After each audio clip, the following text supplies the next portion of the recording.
이 국민의 신임을 배반한 행위에 해당하는지 여부가 국가긴급권 남용의 역사 재현. 우리 헌정사는 대통령이 국가긴급권을 정치적 목적에 따라 반복적으로 남용해온 비극의 역사로 점철돼 있다. 1952년 이승만 대통령은 부산 정치 파동 중 계엄을 선포하고 대통령 직선제를 관철시키는 개헌을 강행했다. 박정희 대통령은 1971년 국가비상사태를 선포하고 국가보위에 관한 특별조치법을 통해 대통령에게 기본권, 정지와 예산안 변경 등 막강한 비상권한을 부여하였다. 1972년 유신체제 이행을 위해 대통령 특별선언과 함께 비상계엄이 선포되었고 1979년 부마항쟁 탄압 역시 계엄을 통해 이루어졌다. 전두환과 노태우는 12.12 군사반란 후 계엄 확대를 강요하며 정권을 탈취했으며 이들 모두 국민의 기본권을 대대적으로 침해하는 계엄포고령을 발령하였다. 이러한 남용은 유신헌법상 긴급조치권을 통해서도 반복되었고 총 9차례에 걸쳐 위헌적인 방식으로 국민의 기본권을 억압하였다. 이에 따라 1980년 제8차 개헌에서는 긴급조치권이 폐지되었고 1987년 제9차 개헌에서는 비상조치 권한마저도 삭제되었다.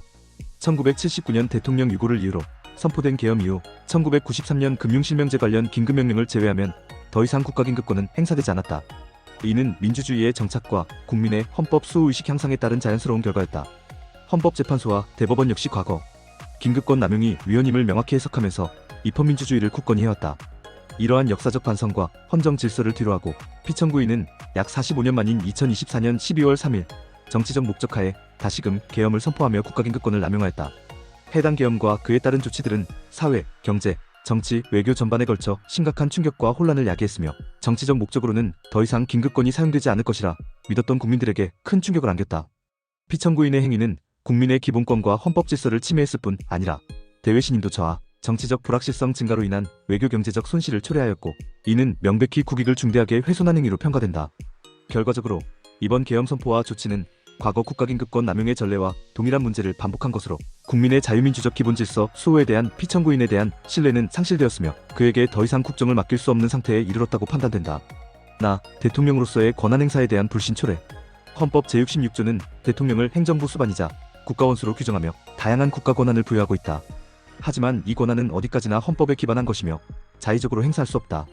특히 대통령제 하에서 대통령의 권한행사는 국민의 기본권과 헌정질서에 막대한 영향을 미치므로 그 행사에는 헌법적 한계를 철저히 지켜야 하며 타 국가기관의 견제도 반드시 작동해야 한다.